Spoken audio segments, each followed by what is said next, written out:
அன்புள்ள முருக பக்தர்களே, சிறுவாபுரி முருகன் கோவில் எங்கே இருக்கிறது என்று உங்களுக்கு அநேகமாக தெரிந்திருக்கும். சென்னையில் ரெட்கில்ஸ் இருந்து ஒரு 10-15 கிலோமீட்டர் தள்ளி, ஒரு 20 கிலோமீட்டர்னு வச்சுக்கோங்களேன், ஒரு வில்லேஜில் அமைந்திருக்கிற அந்த கோயில். அதில் மக்கள் தற்சமயம் அதிக அளவுக்கு செல்கிறார்கள். காரணம் என்னவென்றால், அந்த ஒரு கோயிலில்தான் முருகன் வள்ளியோடு மட்டும் இருக்கிறார். பொதுவாக முருகன் வள்ளி தெய்வனோடு இருப்பார். அந்த ஒரு கோயிலில் முருகன் வள்ளியோடு மட்டும் இருக்கிறார். வள்ளி என்பது இச்சா சக்தி, அதாவது விருப்பம் இச்சா என்றால் விருப்பத்தை நிறைவேற்றக்கூடிய ஒரு சக்தி. முருகன் வள்ளி தெய்வான் என்று மனித உருவாட்டில் இருந்தாலும் இச்சா சக்தி, கிரியா சக்தி என்ற இரு சக்திகளில்தான் வள்ளி தெய்வானை. சரி, கதைக்கு வருவோம்.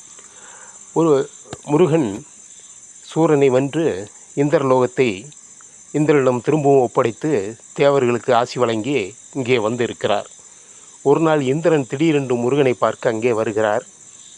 முருகனை நோக்கி, முருகா, அன்பு கடவுளே, நீ இந்திரலோகத்தை மீட்டு கொடுத்தாய், நாங்கள் எல்லோரும் மகிழ்ச்சியாக இருக்கிறோம்.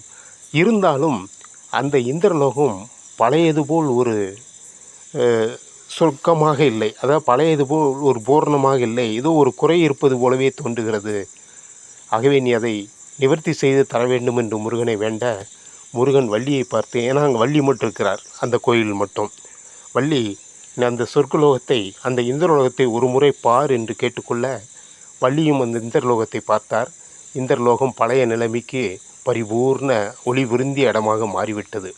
அப்படிப்பட்ட இடம்தான் அந்த சிறுவாபுரி. 26 ஆண்டுகளுக்கு முன்னால், 2000 வருஷம் நினைக்கிறேன், அந்த இடத்திற்கு நானும் எனது நண்பரும் சென்றிருந்தோம். ரொம்ப கஷ்டப்பட்டு அந்த கோயிலை கண்டுபிடிச்சோம். ரெட் ஹில்ஸில் போய் பலரிடம் விசாரித்த போது அந்த கோயில் இருக்கிடந்தில்லை. ஒரு வழியாக முருகனர்களால் அந்த கோயில் இருக்கும் இடத்தை அறிந்து, காலையில் 8 மணிக்கு சென்றவர்கள் ஒரு 2:30 மணிக்கு கோயிலை சென்று அடைந்தோம். கோயில் அடைத்திருந்தது. சரி, தீபாரணைக்காக வெயிட் பண்ணோம். 5:30 மணிக்கு ஐயர் வந்தார். வேறு பெரிய கூட்டம் ஒன்றுமில்லை, நாங்கள் 2 பேரும் தான். ஐயர் வந்தார். ரொம்ப சிம்பிளாக இருந்தது அந்த கோயில். அதுக்கு பிறகு 25 வருடங்கள் கழித்து இப்போது சென்றால் கூட்டம் அலைமோதுகிறது. சந்தோஷமாக இருந்தது.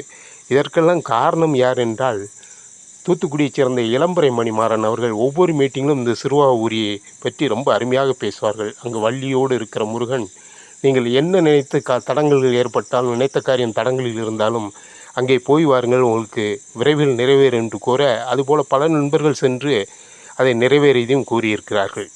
சரி நண்பர்களே, நன்றி, வணக்கம். நீங்களும் ஒரு முறை சென்று வாருங்கள்.